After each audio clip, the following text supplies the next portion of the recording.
So, welcome back to Journey of Self Awareness. Today, I would like to welcome my friend Ali to the channel. And we thought that we would just have a little discussion today.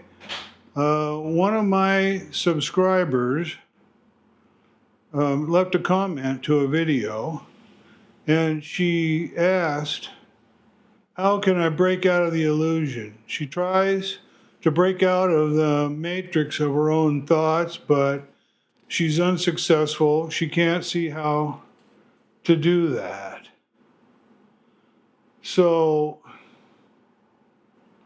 what's the advice that we would give her, Ollie? What can we do? What can you do? What can she do? Well, I tell you, in my experience,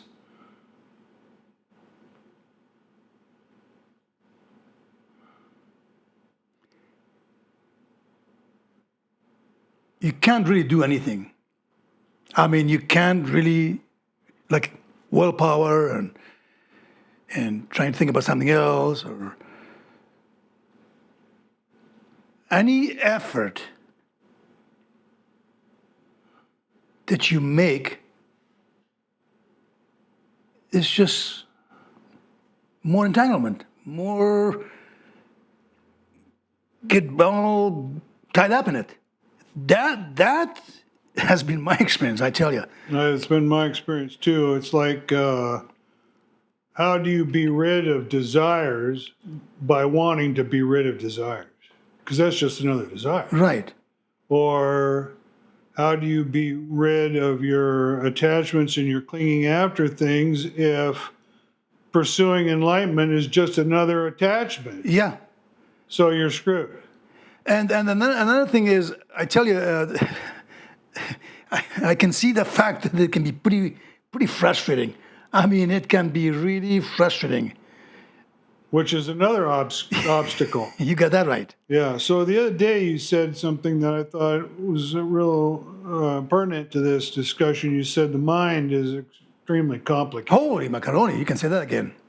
Yeah. That's an understatement. The mind, yeah. The mind, phew, it's got layers of it. I mean, layers of it. You may be all in it without even knowing it.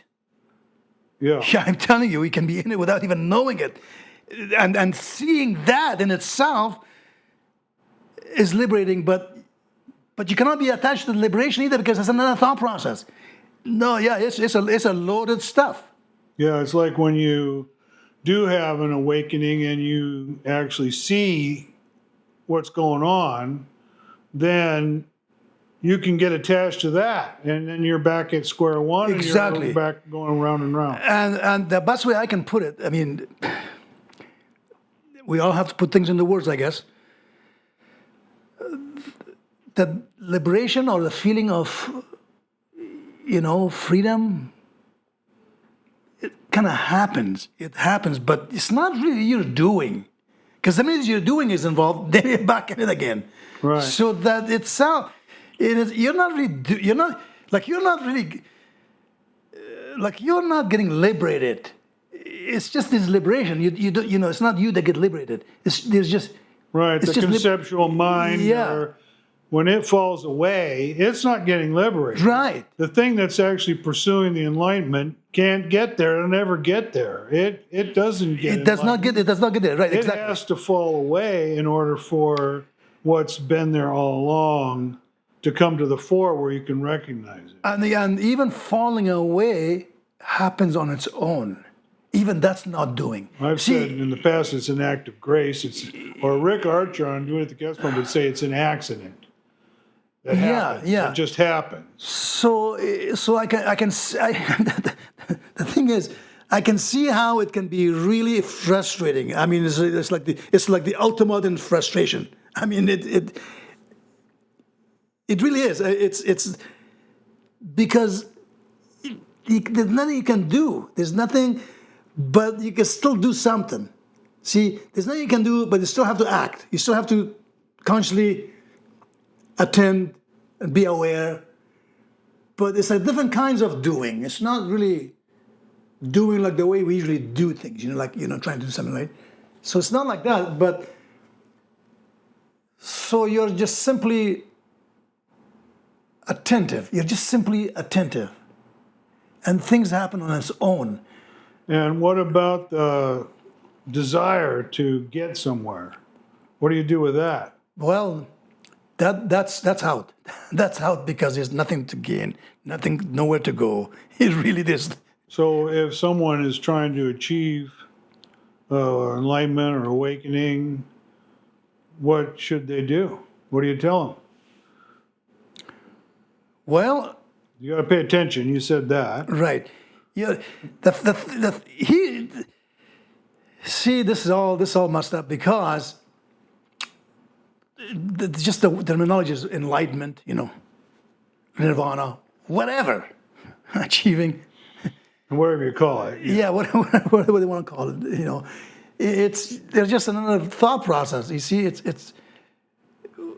when you really realize it, kind of go, holy macaroni, wait a minute, what the heck is going on here? Right. See, because all of it description and it's all distraction. And we're all in the same boat. So no matter who talks in one way, how they put it, how they say it, it's enough to make you pull your hair right out of your head because it's just words. And you got to really see that. You got to really see that that's really not anybody's fault, unless you don't want to say anything at all. You just be quiet. Which I got some enlightened people. That probably has some merit to it. Yeah. Just being quiet. So if you can be quiet, if you can really be quiet, especially if you can be quiet in all circumstances. I mean, actually being in the silence and in a clear silence. That is a remarkable thing. That's it. Yeah. But there are so many people that are so preoccupied with their thoughts and their emotions and their emotional reactions to what's happening and what they're trying to achieve and all the hubbub of daily life. They're on the hamster wheel trying to get somewhere. One of those things they're trying to get is enlightenment. Blah, blah, blah. Here we go, around and round. Where it's like a dog chasing its tail. So How are you going to get them off of the hamster wheel and allow this to happen? So here's another thing that can easily be confusing, I suppose. This does not mean you don't do things or you take care of business, attend to everyday activities, action. No, you're still doing those things. Of course, it's not like you're going to just stop doing things. No, you're going to be doing things, okay? You're going to go to the bathroom, you're going to eat, you're going to change your clothes, you can do the laundry, you do all that stuff. The only difference is that you're not lost in any of it. You're not caught up in any of it. You're still. In fact, actually, you can do it even better. You do because you're not. You lose the obsession. That you're not tight. So actually, there's a kind of a freedom of movement, which is there's a joy in that. There's a joy in that. Yeah. Kind of a bliss. Yeah, there's a ease of flow. There's a flow. Yeah. So. In fact, I often find that I don't have to get anxious or worry or think about things. It just happens. Everything just happens in its own time, and very often it happens at exactly the right moment. Things just unfold, and everything is good. It's all good. Yeah, and when they talk about like the first awakening or whatever they call it, and there's different description for that too. Some people say, well, there's a gradual, a little bit of, you waking up and then you wake up some more and you wake up some more, etc. And some people say, oh, it's a one awakening, like you're free like the whole thing. I have no idea. I do not know. But in my own personal experience, to me, it's in the stages.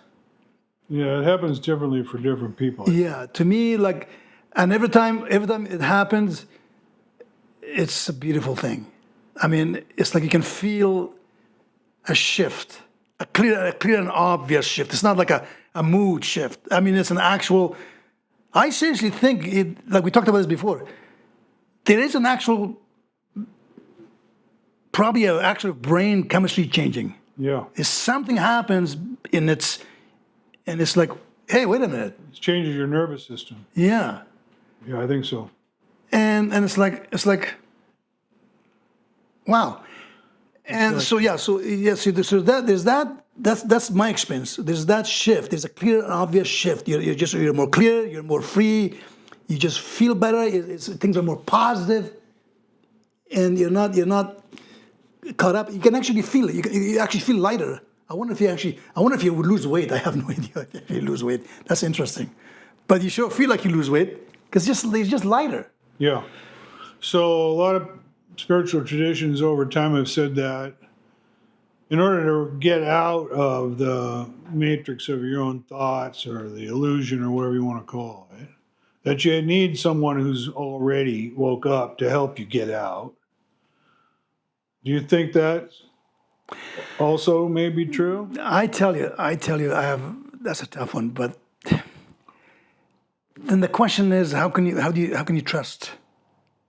Well, It's a you trust trusted issue. me when I came along, and I kept poking. Well, it took years of a lot of wars, Yeah, a lot of fights, That's true. a lot of back and forth, because everybody's trying. And if you are once you get serious, then when you get really really serious, that in itself will separate the ones that are in the know and the ones that are like just putting on air or whatever you want to call it. It clears the path because your mind wants a real knowing. I mean, it really wants to know, get the bottom of it. I think is that it's your intention is more important than looking for somebody who's awake or not, Yeah. because that determines the quality of somebody you're looking for.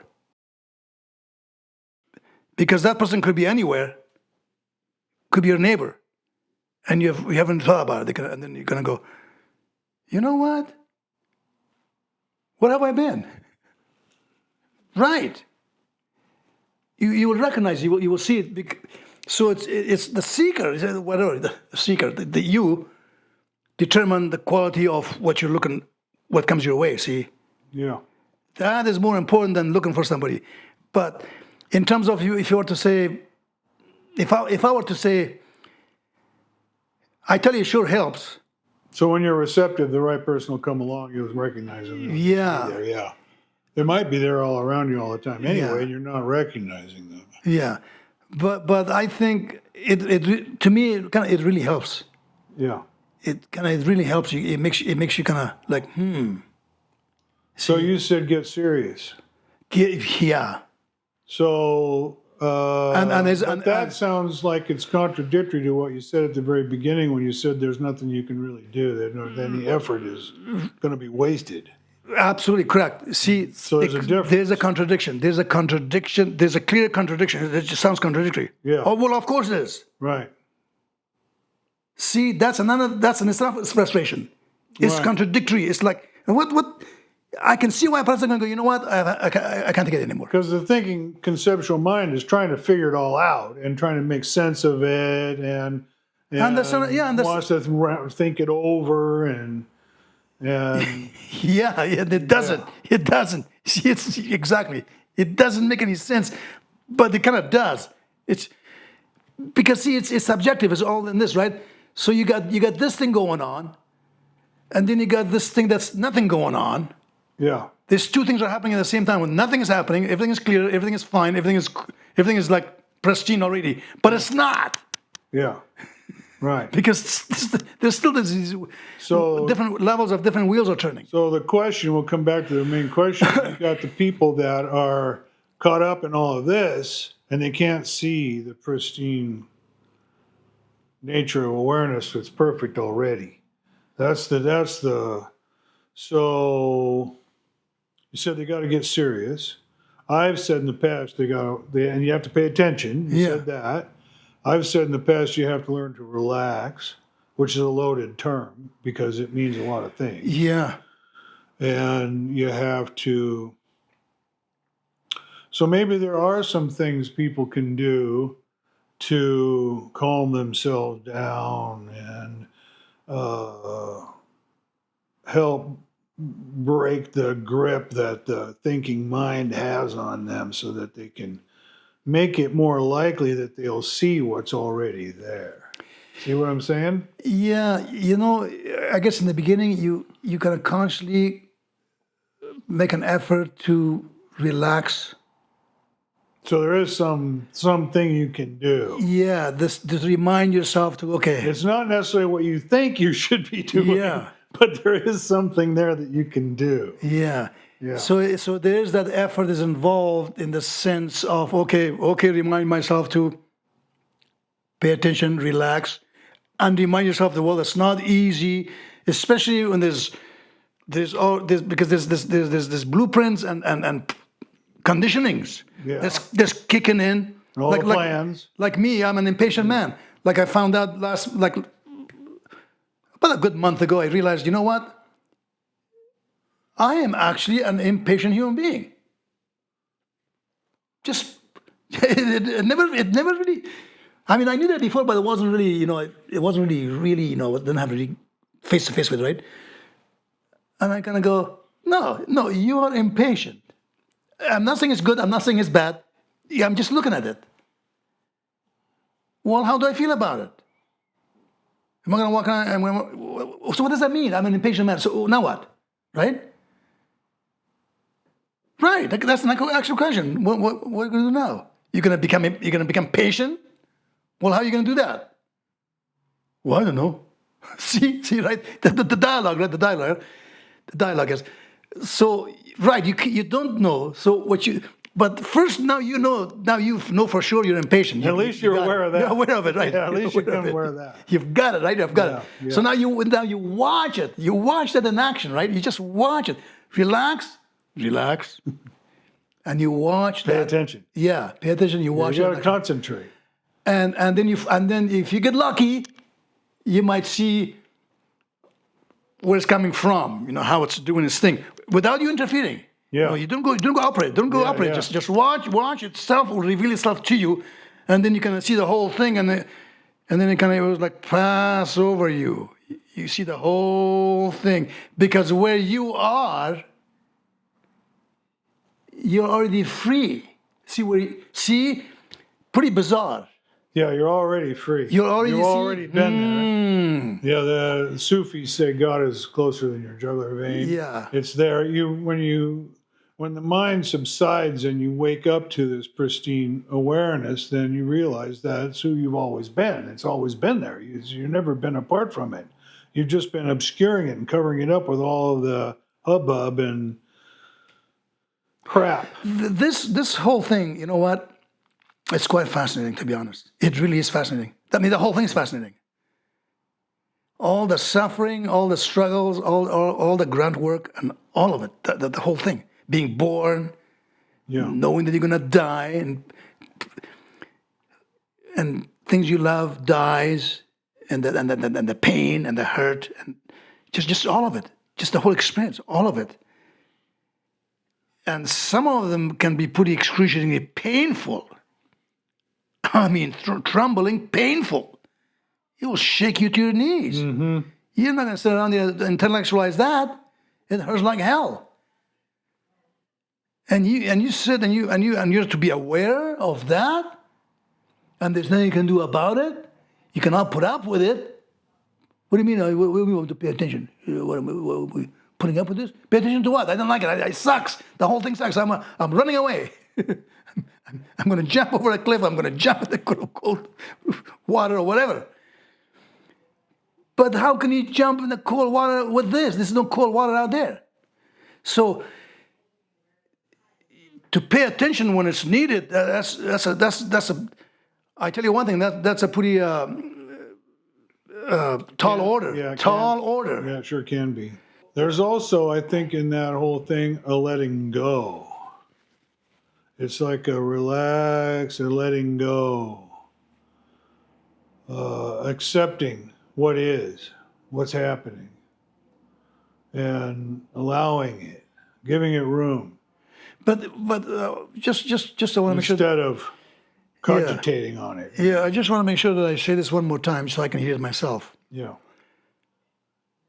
Accepting. I've always had issue with the word accepting. Yeah. Well, I don't want to accept it. And if I accept it, what the heck does that mean? I accept it. Put up with it? or live with it, or just, I don't want to live with it. I don't want to accept it. What I want to accept is junk. Welcome it. You don't want to welcome it. And I don't want to welcome it. Hell no, that's the whole point. Yeah, right. Right? Exactly. So see, these words can get on somebody's nerves. I can see that. I can see that in me. Those words can go. You know what? What are you talking about? Put up with it, accept it, live with it, or whatever you throw in there. None of those sounds right. Because you feel you're stuck with this thing you don't want to be stuck with. Yeah. See? So then somebody comes around, says, be aware of that. Be aware of that whole of it. That none of it makes sense. Huh? Yeah. Whatever word you throw in there is wrong. The whole thing is another description. Put up with it, listen to it, pay attention. If none of it makes sense, well, pay attention to that too. Huh? You heard me, right? So you see that, and then you kind of, if you really watch it, you're going to go, you see this how tricky this is? You might get a peek of, oh, I'm already in this spacious place. Yeah. It's like, oh, you can see the limitation of language, Yeah. and then you're no longer mad at the other person. So What are you talking about? when you say pay attention, see, I'm losing my train of thought. Yeah, because when you say pay attention, it's not like you're like, concentrating or like looking at something, like you're stuck with it. See, the word attention is, you got the word attention versus awareness or being conscious. So you got these different words, right? Yeah. So, or choiceless awareness. God, I read enough of that in my life. Choiceless awareness. Okay, now what? Well, I'm choicely aware. Where are we going with this? Yeah. Right? I mean, yeah, that's a Right. person going That's to what I was going to say. Is you have to be non-judgmental. when Yeah, you're paying attention. I'm choicely aware, and you know what? I'm bored. Just thinking, I'm going, you know what? I can't take this anymore. One more choiceless awareness, I'm going to just go bonkos. Right. But when you're paying attention, you can't try to manipulate that, or you can't try to push it away or change it or get down on yourself because you're mad, or you see, you can try to operate on that and change it and think about it differently and all that kind of game. You can get caught up in that. You don't want to do that. Yeah. And I've always came back to this, and I brought this up to you a few times. Don't forget to breathe. This breathing business, for me, it looks like it's a real thing. Your breath is a real thing that you can actually do something with it. So if you just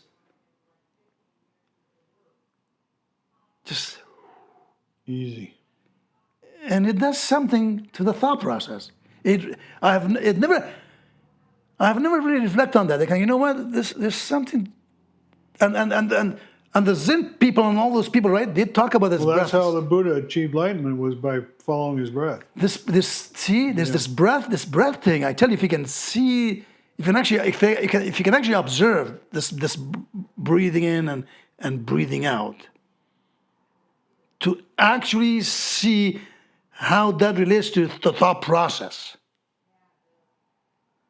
and how you can affect your thought process by use of physical breath without falling asleep on the wheel.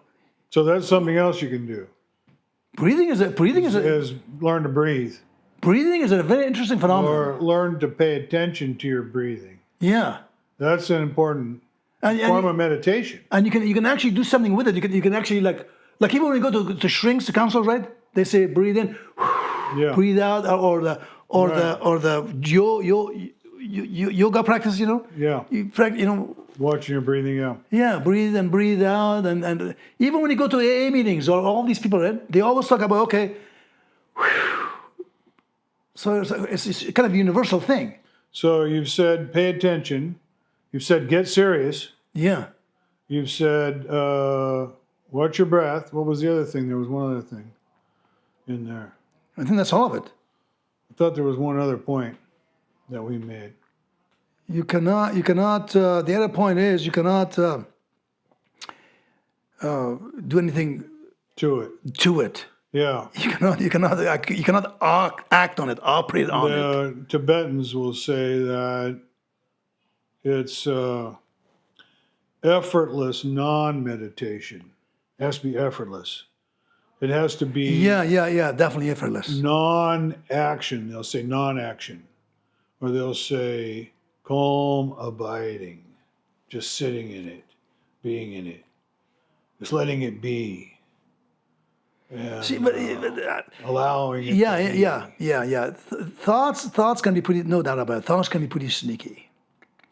This ego can be very sneaky, and it can try to get right back in the driver, as I Yeah. say, in the driver's seat again. So it's back in charge and running the show. See, another thing I noticed, like sometimes like I watch it. Let's see, you have an image of yourself. Okay, have you ever? Even Krishnamurti talks about this. He brought up one time. He goes, like you're being watched, like you're. Have you watched somebody and then you find out you're being watched? It's kind of interesting, right? But your mind can also watch you, like as if you're being like, oops, I got caught being watched, right? As an example, right? Like you're in the middle of something and you're gonna go, oh, somebody was watching me, right? So who are they watching? And who is watch? Not only who they are watching, but who is watching, right? They're both just a thought in your head. I'm telling you, if you know what I mean. It's really interesting because like earlier I was in the bathroom, right? And I opened the door kind of squeezed open. I thought it was you, right? So I'm kind of looking at it and it's Joe. So I'm going, what's the difference? Right? Yeah. And I kind of go, so see, and I could see the thought pattern, right? Yeah. Me, you, her, what's the difference? They're all thoughts. But it sure doesn't look like it's thoughts. Looks like it's you. Yeah. It wasn't you, it was Joe, right? Right. That's how tricky it is. Yeah. Because the whole So when you said- it's I tell you it's a this thing is a construct. It's an expert constructor. Yeah. Construct things. Conceptual Yeah. construct. Yeah, exactly. The mind fabricates the whole thing, and Yeah. it doesn't look like Yeah. it does. Yeah. So you said watching yourself, and that reminded me of Ramana Maharshi's advice to people was to find out who within you is doing the watching. See? Yeah. Yeah. See, that reminds me of that, of the self-inquiry that he advocated. Find out the source of this sense of a I or me or mine in you, and find out that it's not really there. So he did this inquiry, or advocated an inquiry. Yeah. It's like you can get so wound up in it and so frustrated that the mind will eventually quit. Stop. I think yeah. Or it's like when you were talking That makes about, sense. you get so frustrated and your mind is going every which way. Or another way is like you get so depressed and you just can't go any further. Sometimes then people will have an awakening experience. There's Yeah. so many different things. The Yeah. mind will like run to the end of the rope and you Yeah. can't go any further, and boom, it'll stop, and then they'll realize this awareness that's all around us, it's within us, and that we're in. So here's something that I should bring up while you were doing that. It came to my mind. Is sometimes you run into something about yourself that you don't like. You just don't like. Or you run into something and it kind of hurts. Like you find out that you don't make any sense. Like, for instance, you know something is not right. And you can't stop doing it. Whatever the heck it is. And you're gonna go, and you know you have no reason for you to even be concerned. It's just a petty crap, whatever it is. And then you're gonna hate yourself for it, or something like that, right? And it hurts. It's like what the hell? Something annoying is like, where does it come from? It's kind of like you lose awareness, almost like somebody knifing you, Like get down yourself. yeah, like what the hell? I was doing just fine. So then what happened? Then what do you do? And you really have to have compassion for yourself. You really that's when you really need compassion. I'm telling you, you really need it because it's urgent. It hurts. I mean, that thing hurts, right? Yeah. And you go, God damn, and you really have to. It's like it's been there all along, and now it's coming into the focus. Yeah. Now you're seeing it. Now you're seeing it, and you're going, oh no, I should have practiced awareness. Now it's all messed up because I'm practicing awareness. I'm coming. all these things Now are these getting things are revealed. coming. Yeah. This Yeah. happens to everybody that starts. Yeah, all these things are getting All these revealed, things start coming up and they get revealed. Yeah. and you're going, And you got to deal with them. and you got to deal with them. You got to Yeah, deal with you them. got to deal with them. You can't leave them alone. You can't just shove them in the closet or sweep them Right. under the rug. You got to deal with those things, and that's why you need compassion. And here's what's interesting. I tell you, Todd, I got to tell you this. I'm using myself as I bear witness to this. So I'm using myself as an example. Okay.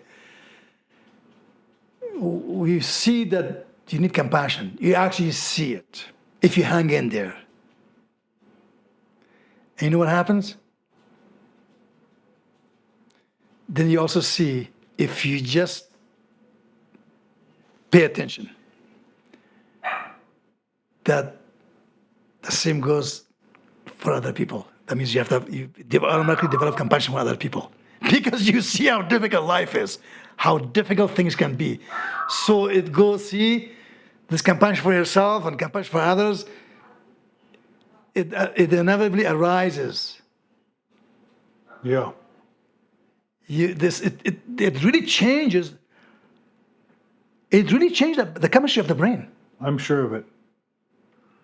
Yeah. And I think it changes the morphology of the brain. It actually changes the size and shape of the structures of the brain. Yeah, because once you see it, it's like once you see it,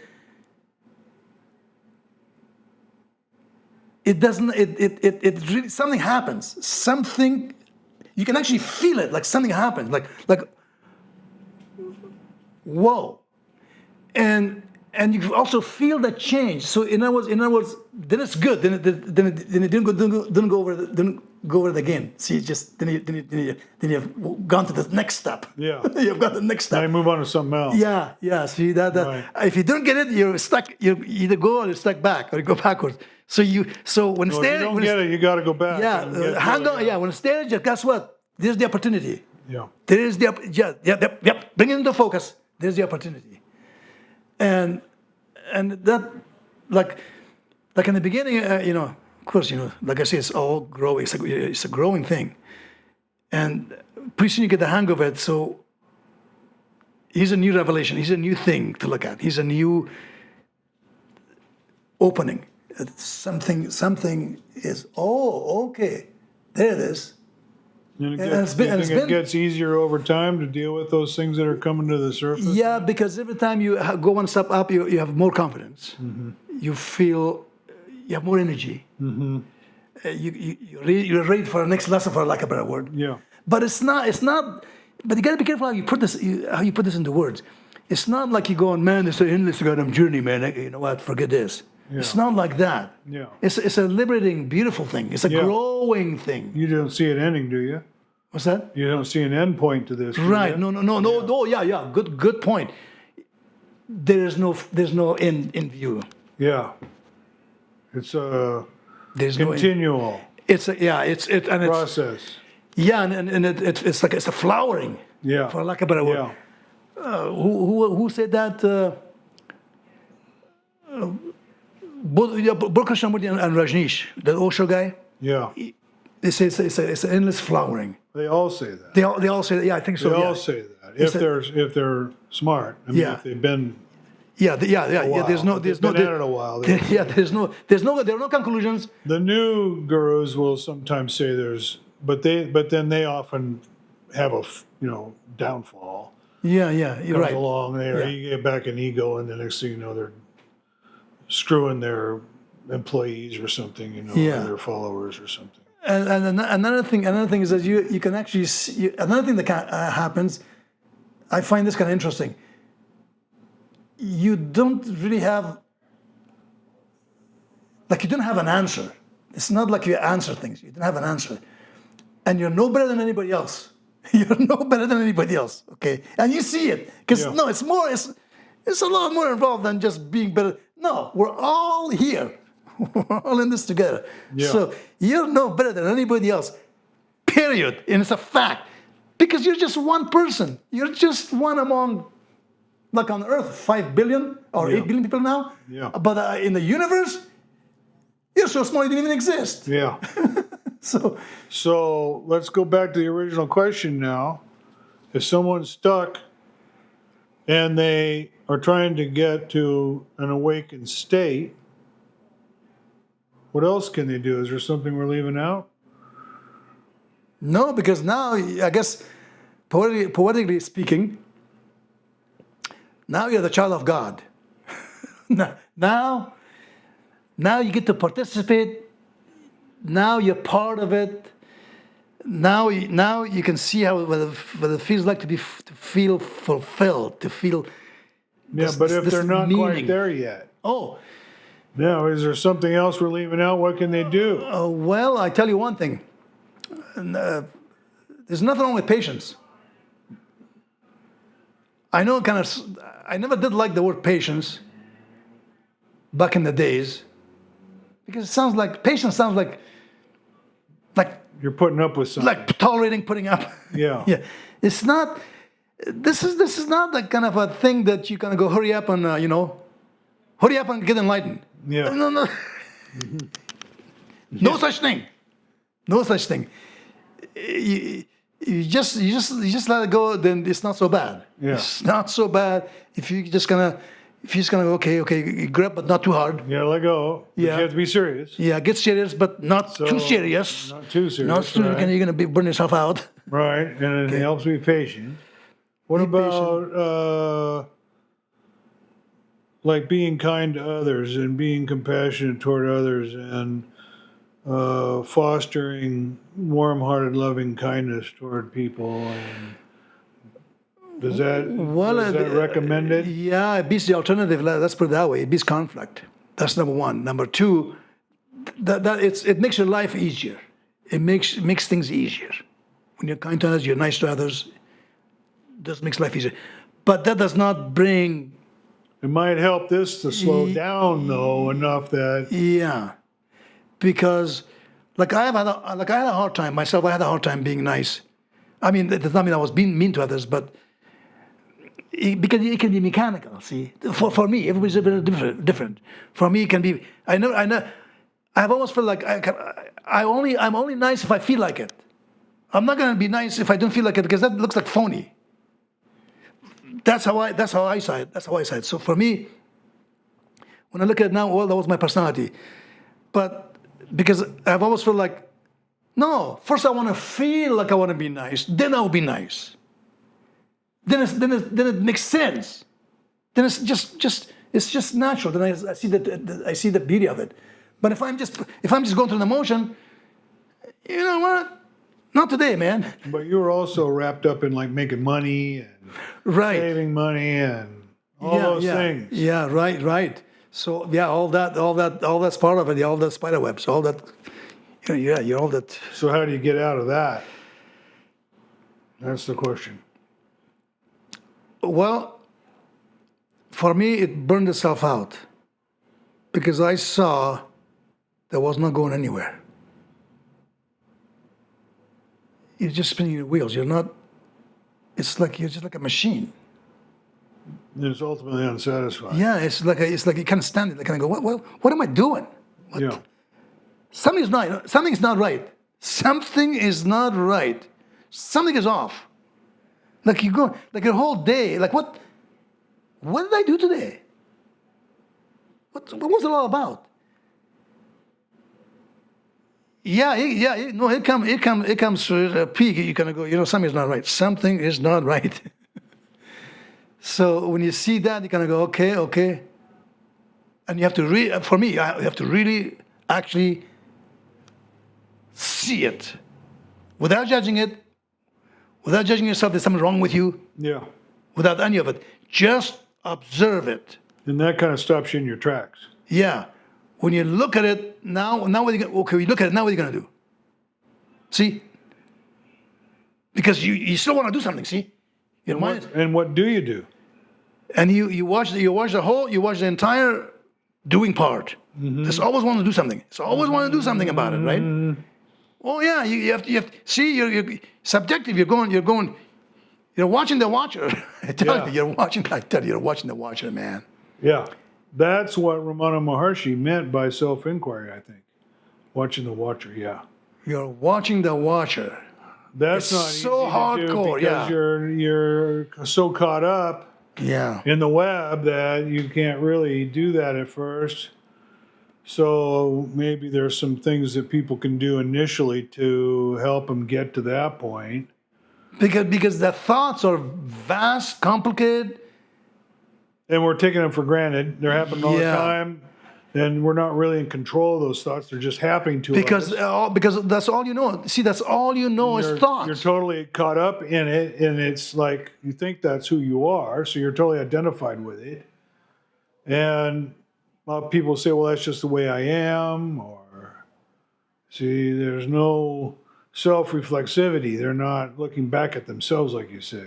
Yeah, and to me, as you watch the watcher, and you're just paying attention. You're watching.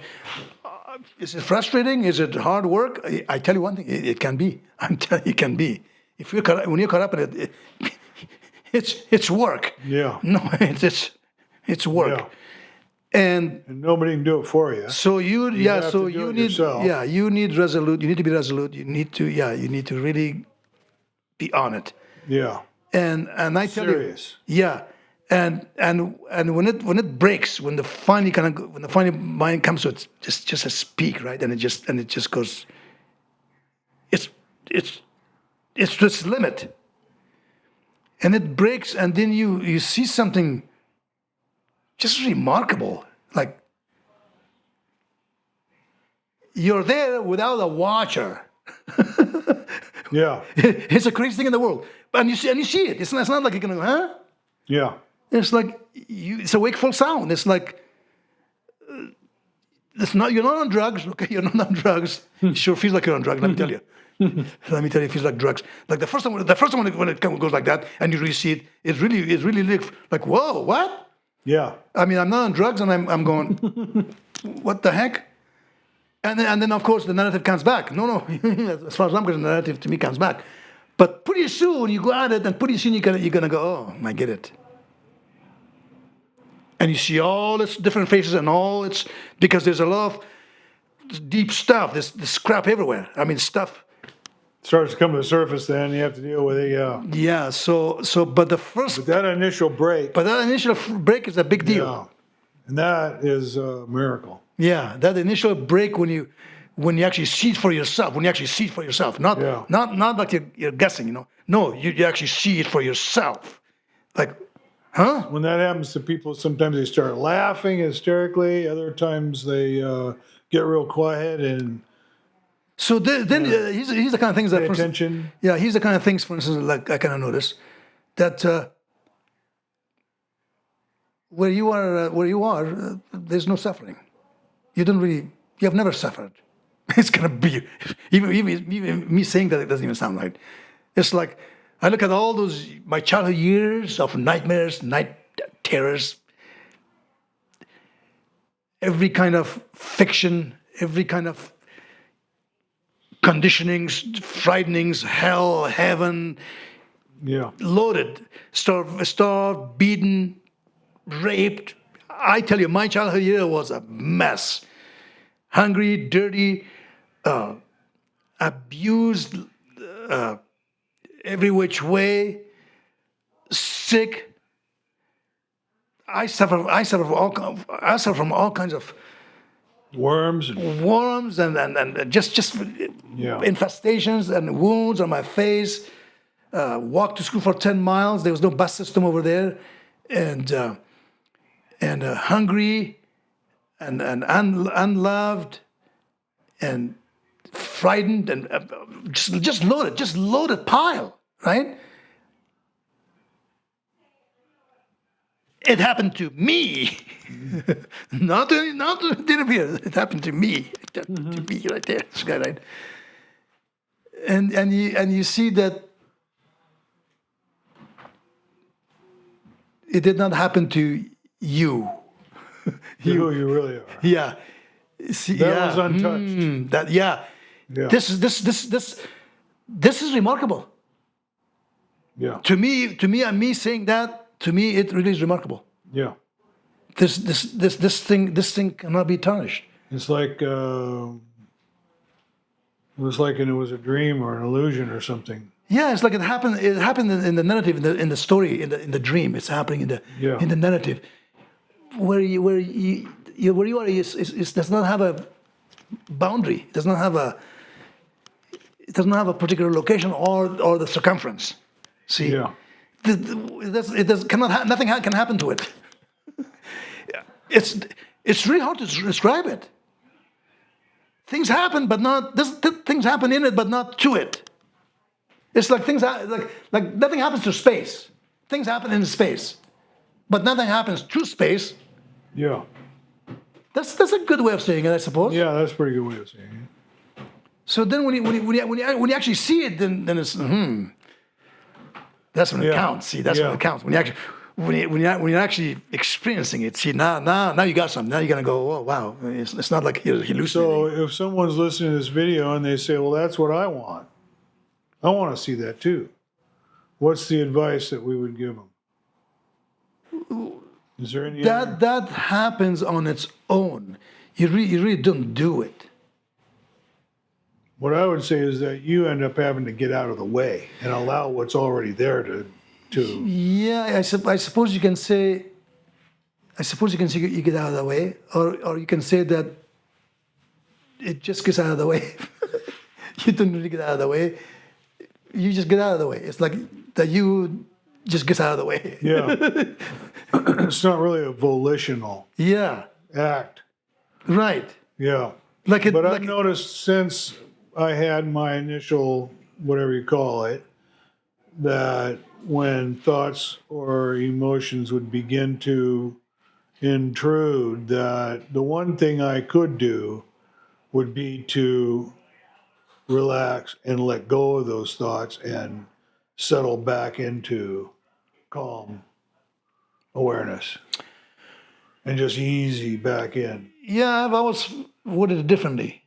It's like you say, you let go of those thoughts. Like with me, the minute I let go of thoughts, I find out I'm hanging on to it. Oh, Okay, when I hear that, even if I say it to myself, or read somewhere, or somebody else saying it, it's like not thinking about monkeys. You think about monkeys. yeah, right. So, I to me, when I look, I kind of go, oh, I can't do it. No, I can't do it like that. I cannot let go of it. In that sense, I just simply watch that, and it's like if you constantly watch thoughts, you find that if you actually constantly watch thoughts, it evaporates. Yeah, So you don't really let go of it. yeah, That kind of made more sense to me. But you're not really watching it like trying to make thoughts go away. yeah. You're not trying to push them around. Yes, or that's not. sweep 'em Yeah, under the rug. because it doesn't work that way. That the goddamn thing is, if one goes away, then no one comes in. Yeah. I'm telling you, it's the biggest magician in the world. Let me tell you. Yeah, There's no doubt about it. So thoughts are extraordinary. It's a force to be reckoned with. Yeah. Let's put it that way, okay? And when you see that, we also see that too, that the thoughts are a force to be reckoned with, and you really see the condition of human beings.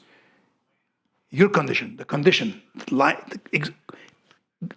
of existence. You see that, you be going, "Whoa! No wonder it's difficult." yeah. That's a source of compassion right there. Yeah, no wonder things are difficult. And when you're suffering, it's no joking matter. You want to just blow your brains out. I mean, I tell you, it's not joking matter. When you're really hurting, you're in sorrow. Jesus. Yeah, So, and you're to pay attention. Yeah, that is a tall order. Yeah, you can say, pay attention. Yeah, it's easy for you to say that. And I tell you one thing, if you do, it sharpens. What you're doing, your eyes get strained. and you're sharpening this pristine silence. It's like it brings up more and more into the focus, is what happens. It's like, how does it say in the Bible? Blessed is the man who has suffered, he has found life. What the heck? I've always wondered, It kind of sounds kind of good, but what the heck does that mean? Yeah. So what, I'm going to go do some suffering so I can find life? Well, actually, you're already suffering. You don't look for it, okay? You don't have to look for it. Right. That's correct. You're already suffering, okay? Are you aware of it? Are you aware of it? That there's plenty of suffering already as it is. So there's a lot of self-awareness, self-realization. So looking at the self, introspection, thinking about your thoughts and your emotions and your suffering and your anger and your sadness, and at least being aware of it on a different level. Then it's not being aware of it on a different level than being caught up in it, right? Is that something people can do? Okay, let's put it this way. When I come to and I pay attention, sometimes like I watch the news and I see something in another part of the world and I see other conditions, right? And you kind of go, man, that's suffering. Nepal, Afghanistan, Bhutan, anywhere. And you feel for that, you feel for that, okay? And you forget, it's a tendency to forget about yourself and you like watch the news or whatever, right? You see how it works? So, but you're here. Is there suffering here? Well, you may not be walking on rocks, but there's suffering here. There's suffering here. You're responding to stimuli around you. What is your relationship to the dog, to the neighbor, to the heat of the sun? See, there's plenty of it. If you're honest, if you're aware of your body's response and your mental state and the whole thing, it's all here. But it looks like, oh no, I'm doing fine. Are you? If you are clearing this house, it's the ultimate you can do. It's the biggest thing you can do. Because it's the moment. That's all you have. That's all there is. See, so, because that's an interesting thing to bring up. It really is. Like, well, I can't fix the world. It's so big. You're so inept. It's like it's like you feel so weak. You feel so Helpless. helpless. Thank you. So helpless. So depressing. See that? See the game of the self, which is another game. You're depressed. You see. Yeah, exactly. Now you're back in it. Now you're back. Yeah. You got it. You're back. You're back in the shit pile. You see this? It's remarkable. It's remarkable. Whether it's your narrative or somebody else's narrative, you're caught up. So it's pretty complicated. It's the biggest magician. Yeah. And seeing through that, it's a miracle. Yeah. It's really a miracle. That's the thing. That's why. That's the reason. That's the crux of what it means to be aware. Yeah. Because you're in the background, you're absent from the equation. See, you're bringing the background into the foreground, for lack of a better word. So now you're not just watching. It's a double age. It's double age. It's like the whole thing. It's all one. Yeah. There's no separation between self and other and object and subject. It's Everything's all happening at once, Yeah, and the person who you thought you were isn't really involved anymore, isn't there? right. Yeah. Yeah. You're like you're also a product of fiction, imagination. What you think you are, it's just another narrative. Yeah. And when you see that, it's a whole different thing. Everything changes. It's a completely different thing. So you find out that there's no you and there's no others. I know that's kind of weird way of saying that. It doesn't sound right. It sounds like you're on drugs or something. There's neither you nor anybody else. Like, hey man, what have you been smoking? Yeah. Basically. So we're getting towards the end of the time. Is there anything you want to say before we wrap it up, or in wrapping it up? No, we're good. I think we covered we're pretty much. good? We covered pretty much the gist of it. We Yeah. covered a lot of covered a lot, ground. yeah. I mean, we started with how do you get out of it, out of the illusion, and we kind of went through the whole. I think Yeah. people get a good understanding. Yeah, we threw in quite a bit of stuff. Yeah, good. All right. Well, thanks, Ali. You bet. Okay. Yeah. It was fun. Yeah, good. Oh, yeah.